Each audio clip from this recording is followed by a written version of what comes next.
profilaxia antibiótica na hemorragia digestiva varicosa do paciente com cirrose.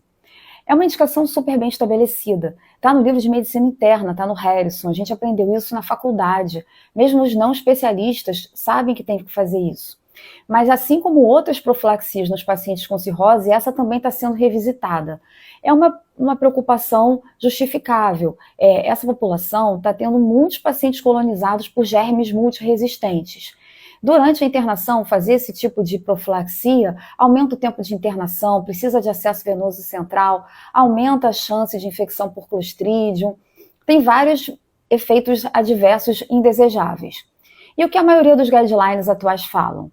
Que a gente deve fazer por 5 a 7 dias cefalosporina de terceira geração com nível de evidência 1A, guideline europeu, Ásia-Pacífico, chinês, inglês, uns bem antigos, outros revistos o ano passado, é consenso essa profilaxia.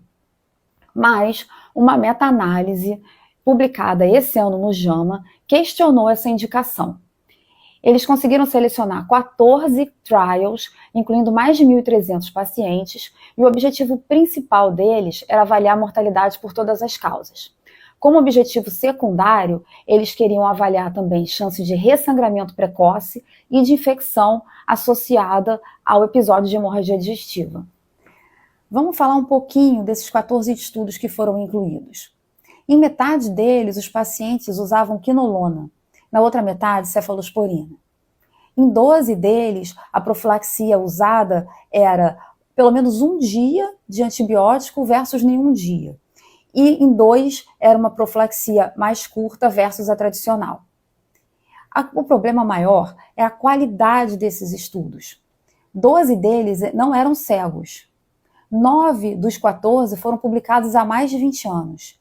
E em 8 deles, antes de se começar o antibiótico, não era feito nenhum rastreio para a infecção. Então a gente não sabe se o paciente já tinha uma PBE antes mesmo de começar a profilaxia. O que eles buscavam na análise era a probabilidade de não inferioridade com uma margem de erro de 5%. Para a mortalidade por todas as causas, a probabilidade de não inferioridade para o grupo que usou alguma profilaxia versus o que usou nenhuma era de 97%. Já para a chance de ressangramento, a probabilidade para o grupo que usou alguma profilaxia versus o que não usou nada era de 74%.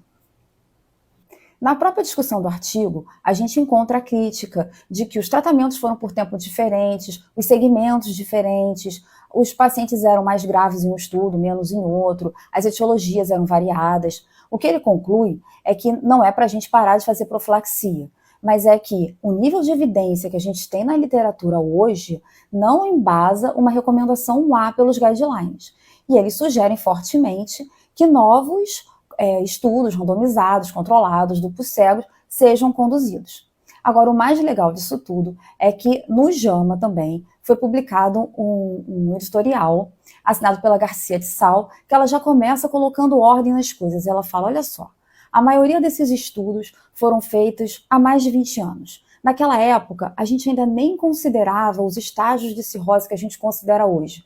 Pacientes compensados, descompensados e aqueles pacientes que já estão na sua segunda, terceira descompensação. Que a gente sabe que tem prognósticos completamente diferentes. Um paciente compensado, fazendo hemorragia digestiva como a primeira descompensação, ele tinha até ontem uma sobrevida de 10 anos. O paciente que já tem ascite refratária tem uma sobrevida de meses. Não dá para querer comparar a hemorragia digestiva e a profilaxia nesses grupos. Além disso, o tratamento que a gente tinha para hemorragia digestiva na década de 90, quando algum desses estudos começaram, era muito diferente de hoje. A gente agora tem droga vasoativa. A gente usa transfusão com muito mais cautela. A gente evita supertransfundir os pacientes. A gente tem TIPS precoce. A gente tem técnicas endoscópicas para ligadura de varize e até outras coisas mais avançadas, muito mais elaboradas. Então não dá para a gente querer colocar toda a sobrevida, a mortalidade ou o ressangramento só na conta do antibiótico. Então ela sugere que a gente tem que desempacotar o tratamento da hemorragia digestiva, separar todos essas ferramentas que a gente tem e começar, uma sugestão, a estudar principalmente, primeiro, no grupo de pacientes compensados, os pacientes que nunca descompensaram e fazem a sua primeira hemorragia digestiva. E aí depois a gente vai evoluindo, mas que um estudo controlado, duplo cego, é realmente necessário. Não é para a gente parar de fazer profilaxia por enquanto, mas vamos ficar de olho, porque nos próximos anos, talvez essa profilaxia, que é uma coisa tão consolidada na hepatologia, pode vir a mudar.